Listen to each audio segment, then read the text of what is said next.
Standoff. Could this encounter have sparked a larger conflict, and what are the possible outcomes? In the summer of 2021, the HMS Queen Elizabeth ventured on its highly anticipated maiden deployment as the centerpiece of the United Kingdom's Carrier Strike Group, or CSG-21. This deployment marked a significant moment in British naval history, representing not only the UK's return to aircraft carrier operations after a decade, but also a clear statement of intent regarding its global military capabilities. As part of this mission, the HMS Queen Elizabeth was scheduled to sail through some of the world's most strategically vital and contested waters, including the South China Sea. The South China Sea, a sprawling maritime region in Southeast Asia, is one of the most critical waterways on the planet. It serves as a major maritime corridor through which approximately one-third of the world's global shipping passes, accounting for trillions of dollars in trade each year. The sea's vast underwater reserves of oil and natural gas further amplify its strategic importance, making it a focal point of geopolitical tensions. However, the South China Sea is not merely a global trade route or a resource-rich area. It is also a region marked by intense territorial disputes. Several countries, including Vietnam, the Philippines, Malaysia, Brunei, and Taiwan, lay claim to various parts of the sea. Yet it is China's expansive claim, illustrated by the so-called Nine-Dash Line, that has sparked the most significant controversies and confrontations. This line, which encompasses roughly 90% of the South China Sea, is based on historical maps that China uses to justify its claim, though it has been widely rejected by the international community, including a 2016 ruling by the Permanent Court of Arbitration in The Hague. As the HMS Queen Elizabeth and its accompanying vessels enter this contentious environment, the presence of a Chinese Type 52D destroyer shadowing the British fleet added a significant dose of tension. The Type 52 destroyer, also known as the Liu Yang 3 class, is an intimidating warship and one of the most advanced surface combatants in the People's Liberation Army Navy, or PLAN. Launched in the early 2010s, the Type 52D represents a significant leap in Chinese naval capabilities, featuring state-of-the-art radar systems, vertical launch systems for missiles, advanced anti-aircraft and anti-submarine weapons, and cutting-edge electronic warfare suites. The sighting of the Type 52D destroyer trailing the British fleet was a clear indication that China was closely monitoring the movements of the HMS Queen Elizabeth and her escort ships.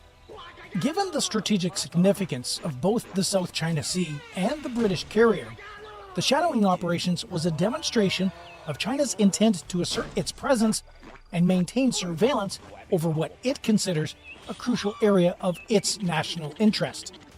But the thing is that this encounter, while dramatic, was not entirely unexpected. The South China Sea has long been a flashpoint for military encounters between Chinese and Western naval forces. These waters have seen a steady increase in nearby maneuvers, standoffs, and the use of military signaling as both sides assert their rights and challenge each other's claims. However, the presence of the HMS Queen Elizabeth, a symbol of the UK's renewed global military reach, escalated the situation. The British fleet, with its flagship aircraft carrier at the helm, represented a strong reminder of Western naval power and a direct challenge to China's dominance in the region. For China, shadowing the British fleet with a Type 25 destroyer was a calculated move. It served multiple purposes: gathering intelligence on the capabilities of the HMS Queen Elizabeth and its strike group, demonstrating China's readiness to defend its claims in the South China Sea, and sending a clear message to the international community about China's stance on foreign military operations in what it considers its territorial waters. The shadowing of the HMS Queen Elizabeth by a Chinese destroyer in the South China Sea was more than just a routine naval encounter.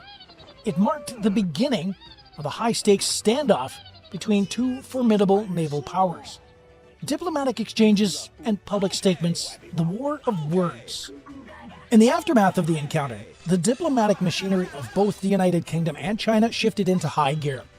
The incident required careful handling, as the potential for escalation was significant. Both nations issued public statements that were carefully crafted to assert their respective positions without pushing the situation toward open conflict. The United Kingdom's position? Upholding freedom of navigation. The UK's response to the incident was swift and firm.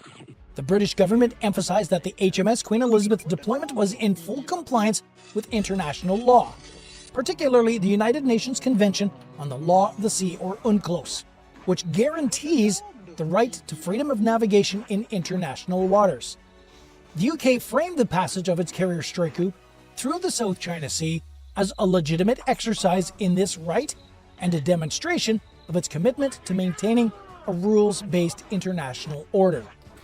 The UK's messaging also highlighted the broader strategic context of the deployment.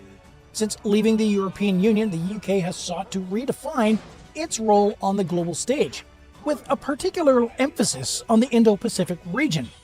The HMS Queen Elizabeth's maiden voyage was a key component of this Global Britain strategy, which aims to project British influence far beyond its traditional spheres of operation.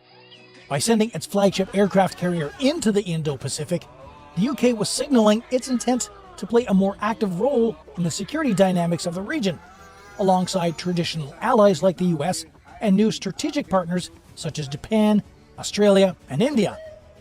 British officials, including the Foreign Secretary and the Defense Secretary, made public statements underscoring the UK's resolve to support a free and open Indo-Pacific.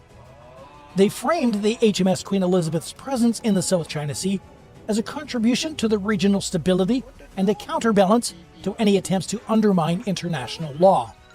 The UK's messaging was clear. The deployment was not directed at any single nation, but was part of a broader effort to uphold the principles of freedom of navigation and overflight, which are vital for global trade and security. China's response? Defending sovereignty and regional stability. China's response to the incident was equally resolute, but took a very different tone. The Chinese government condemned the presence of the British fleet in what it considers its territorial waters, reiterating its long-standing claims over the South China Sea. Beijing accused the UK of engaging in provocative actions that threatened regional stability and challenged China's sovereignty. The Chinese government's statements emphasized that the South China Sea is a core national interest, and any foreign military presence in the area is viewed as a direct challenge to Chinese territorial integrity. Chinese officials and state-run media outlets framed the shadowing of the HMS Queen Elizabeth by the Type 52D destroyer as a necessary measure to protect China's sovereignty and safeguard regional peace. In addition to the official statements, Chinese state media played a significant role in shaping public perception of the incident. Outlets like the Global Times, known for their nationalistic tone, portrayed the British deployment as an unnecessary provocation and a relic of colonialism. The HMS Queen Elizabeth was depicted as a symbol of the UK's attempts to assert influence in a region where it no longer holds any legitimate stake. The narrative was clear. China would not tolerate any interference in its backyard and was fully prepared to defend its interests. Electronic warfare and intelligence gathering, the silent battle. While the diplomatic exchange played out in the public eye, a more covert and sophisticated aspect of the encounter was unfolding behind the scenes. The shadowing of the HMS Queen Elizabeth by the Chinese destroyer was not just a matter of one ship following another.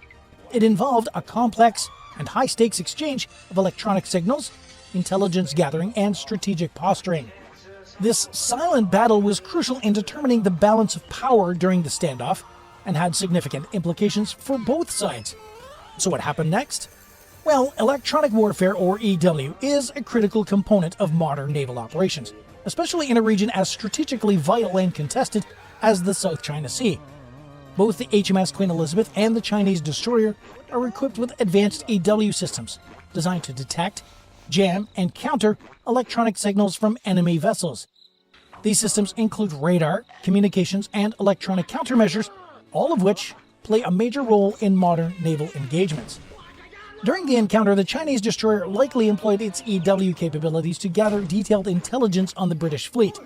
This would have included monitoring the HMS Queen Elizabeth's radar emissions, communications, and other electronic signals to build a comprehensive picture of its operations and capabilities. The Chinese warship's radar systems, which are designed to track multiple targets over long distances, would have been trained on the British fleet, providing valuable data on the movements and the formations of the ships. At the same time, the British fleets would not have remained passive. The HMS Queen Elizabeth, as the centerpiece of the carrier strike group, is equipped with some of the most advanced electronic warfare systems in the world. Its artisan radar, for example, is capable of tracking more than 900 targets simultaneously and is highly resistant to jamming and other electronic attacks. The British fleet likely engaged its own intelligence gathering activities, including using its EW systems to monitor the Chinese destroyers' movements, communications, and electronic emissions. This exchange of electronic signals was a critical aspect of the standoff, as both sides sought to gain the upper hand without resorting to open confrontation. In addition to electronic warfare, the encounter between the HMS Queen Elizabeth and the Chinese destroyer also involved extensive surveillance and intelligence gathering operations. Both sides would have deployed a range of assets, including drones, helicopters, and possibly even subs, to monitor each other's activities and gather vital intelligence. The British fleet, for instance, includes a range of surveillance assets that are critical for maritime operations. These likely included Merlin helicopters, equipped with advanced radar and sonar systems, and possibly unmanned aerial vehicles for extended-range reconnaissance. These assets would have been used to track the Chinese destroyer's movements and gather intelligence on its capabilities. Similarly, the Chinese warship would have employed its own surveillance system to monitor the British fleet. The Type 52 destroyer is equipped with sophisticated radar and sonar systems, as well as UAVs, which would have been used to gather detailed information on the HMS Queen Elizabeth's operations. This intelligence gathering mission would have been crucial for the Chinese Navy, as it provided valuable data on the capabilities and the tactics of one of the world's most advanced aircraft carriers. The surveillance and intelligence gathering operations conducted by both sides were a key component of the standoff. These activities allowed each side to assess the other's capabilities and intentions, providing critical information that could be used in future encounters. Also, do you think it might be possible that these kinds of encounters evolve into something far more gruesome? Drop us your thoughts in the comments down below. Anyhow, the encounter between the Queen Elizabeth and the Chinese destroyer cannot be viewed in isolation.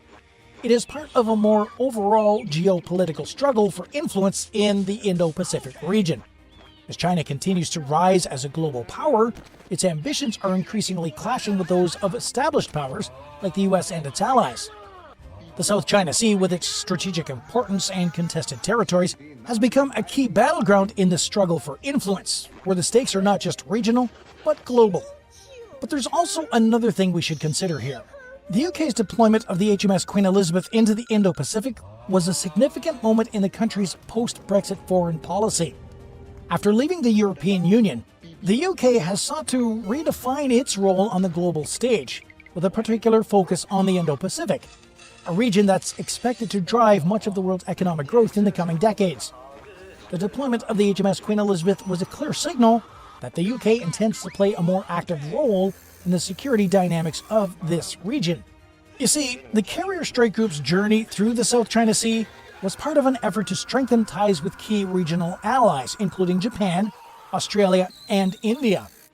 These countries share concerns about China's growing assertiveness in the region, and the UK's deployment was seen as a demonstration of solidarity and a commitment to collective security. By operating in the South China Sea, the UK was also aligning itself with the United States, which has consistently challenged China's claims in the region through its own freedom of navigation operations. The UK's involvement in the Indo-Pacific is also motivated by economic considerations. The region is home to some of the world's fastest-growing economies, and the UK is keen to establish stronger trade and investment ties with these countries. The HMS Queen Elizabeth's deployment was accompanied by a series of diplomatic economic initiatives aimed at deepening the UK's engagement with the Indo-Pacific. These included high-level visits, trade discussions, and efforts to strengthen bilateral ties with regional key players. The shadowing of the Queen Elizabeth by a Chinese warship in the South China Sea ended without immediate confrontation, but the tense encounter could have unfolded in several more volatile ways. Each potential scenario carries significant implications for regional stability and global security, stressing the fragile nature of these naval interactions in such a strategically sensitive area. One of the most plausible and dangerous scenarios during such shadowing operations is a near collision between the involved ships. Naval vessels operating in close proximity, particularly under high tension, face the constant risk of miscalculation or human error, leading to a near miss or even a collision. In such an event, both sides would likely accuse the other of aggressive behavior, triggering an instant and quick escalation of tensions. A near collision between the Queen Elizabeth and a Chinese destroyer could have quickly led to a diplomatic crisis, with intense media scrutiny and public outcry in both the UK and China. This situation would put immense pressure on both governments to respond decisively, possibly leading to an increase in military deployments in the region. Other Western powers might join the UK in a show of solidarity, further worsening tensions and increasing the risk of a broader military confrontation in the South China Sea. Another grave possibility could have been an unplanned engagement between the British and Chinese forces. In such high-tension situations, even minor provocations or perceived threats could lead to one side deciding to open fire. This could happen if, for example, the Chinese destroyer misinterpreted a maneuver by the British fleet as a hostile action, or if the British forces felt threatened by the Chinese ship's closeness. An exchange of fire, even if limited, would have serious consequences. It could trigger a full-blown military crisis, with both sides quickly mobilizing additional forces to the area. The incident would also demand urgent diplomatic intervention from the international community to prevent the situation from spiraling into a larger conflict. However, the damage to bilateral relations and regional stability would be severe, with long-lasting repercussions for global security dynamics. And guess what? There are other possible ending scenarios for this sort of encounter. What we're trying to say here is that in today's interconnected world, conflicts are no longer confined to physical engagements. A potential scenario could easily involve a cyber attack initiated by either the Chinese warship or the British fleet. Such an attack might target the opponent's electronic systems, such as radar, communications, or weapon systems, aiming to disable or disrupt them. A successful cyber attack could significantly alter the balance of power during the encounter, giving one side a strategic advantage. However, it would also raise the stakes considerably, as the attacked side might feel compelled to retaliate in kind, leading to an escalation that could extend beyond the immediate area of conflict. Each of these scenarios, whether a near collision, an unplanned engagement, or a cyber attack, stresses the precarious state of naval encounters in the South China Sea. The potential for miscalculation or intentional provocation to trigger broader conflict is a constant risk, particularly in a region as strategically important and contested as this. So, do you think that the future of this region is bright or not? Let us know in the comments. If you liked our video, make sure to give it a thumbs up and hit the subscribe button. Thanks for watching, and we'll see you in the next one.